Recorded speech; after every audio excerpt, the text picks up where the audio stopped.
Halo, selamat datang. Laporan keuangan bank itu kan seringkali isinya angka sama istilah yang bikin pusing ya. Nah, kali ini kita akan coba bedah bareng-bareng laporan tahunan terbaru dari Bank Mega. Kita akan lihat langsung dari catatannya buat cari tahu cerita apa sih yang sebenarnya ada di balik angka-angka itu. Yuk, kita mulai. Jadi, pertanyaan pertamanya adalah, gimana sih caranya kita tahu sebuah bank itu beneran sehat atau enggak? Jawabannya tuh jarang banget ada di judul berita. Kita mesti gali lebih dalam, dan untungnya ada jejak yang bisa kita ikutin buat nemuin jawabannya, langsung dari laporan keuangan mereka sendiri. Betul sekali, titik berangkat kita itu dari auditor independen. Anggap aja mereka ini wasit yang netral. Tugasnya yaitu mastiin semua laporan keuangan yang disajiin bank itu wajar dan bisa kita percaya. Dan hasilnya? Bank Mega dapat nilai paling bagus, opini wajar tanpa modifikasian. Nah, ini tuh bukan cuma sekedar lampu hijau biasa ya, ini udah kayak stempel persetujuan paling tinggi dari auditor yang intinya bilang, oke, laporan keuangan mereka ini akurat dan bisa dipercaya.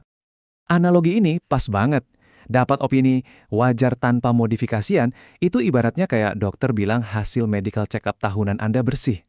Kelihatannya sih dari luar, semuanya sehat walafiat. Tapi, nah disinilah ceritanya jadi makin menarik.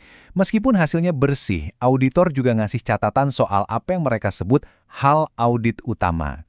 Ini sebenarnya kayak petunjuk dari para ahli yang bilang ke kita, coba deh perhatiin bagian ini lebih teliti lagi.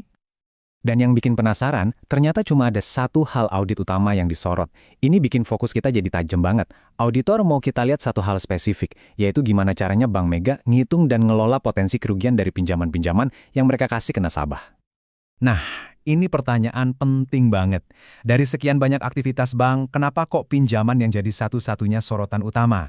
Jawabannya, ada di seberapa besar sih bisnis pinjaman Bank Mega ini? Oke, sekarang kita lihat langsung ke sumbernya ya. Ini potongan dari neraca Bank Mega. Coba deh lihat baris yang tulisannya, pinjaman yang diberikan. Kalau dibandingin sama pos-pos lain, angkanya ini benar-benar dominan banget. 67 triliun rupiah. Wow, coba deh kita resapi dulu angkanya. Segede itulah skala pinjaman yang lagi kita omongin.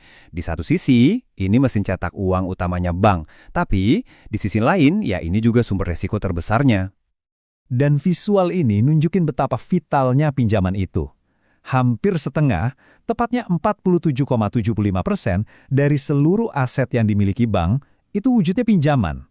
Artinya apa? Artinya sehat atau enggaknya portofolio pinjaman ini ya langsung nentuin sehat atau enggaknya bank secara keseluruhan.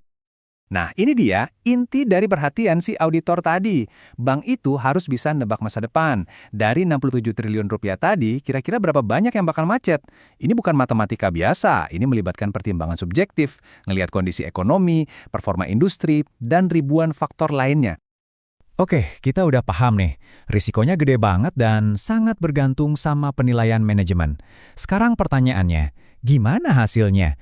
Apakah pengambilan risiko sebesar ini membuahkan hasil? Apakah strateginya benar-benar untung? Jawabannya iya, dan untungnya besar banget. Laba bank melejit dari 2,6 triliun rupiah di tahun 2024 jadi lebih dari 3,3 triliun rupiah di 2025. Ini bukan cuma naik dikit loh, ini lompatan profitabilitas yang luar biasa. Tapi ternyata bukan cuma labanya aja yang tumbuh.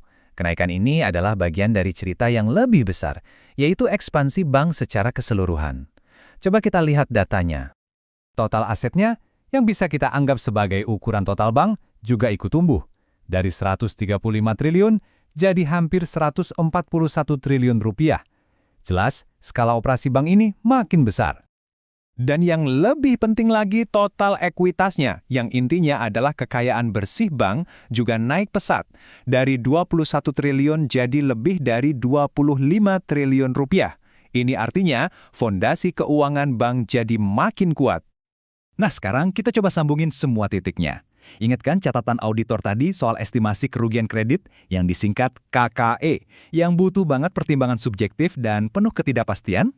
Kinerja keuangan yang keren banget ini seolah-olah jadi buktinya. Bukti kalau di tahun 2025, manajemen Bank Mega tampaknya jago banget dalam mengambil keputusan untuk ngelola risiko raksasa ini. Jadi inilah kesimpulan ceritanya. Kisah sukses Bank Mega di 2025 itu adalah cerita soal pertumbuhan yang menguntungkan yang dibangun di atas risiko pinjaman yang gede banget tapi dikelola dengan hati-hati. Auditor udah ngasih lampu hijau. sekaligus ngasih kita petunjuk di mana letak kunci kesuksesan dan juga risikonya. So, ini jadi pertanyaan buat ke depannya. Laporan tahun 2025 nunjukin keseimbangan yang sukses antara risiko dan imbal hasil. Pertanyaan besarnya adalah, apakah Bank Mega bisa terus ngejaga keseimbangan ini di tengah kondisi ekonomi yang kan kita tahu terus berubah? Nah, itulah yang bakal nentuin cerita mereka di babak selanjutnya.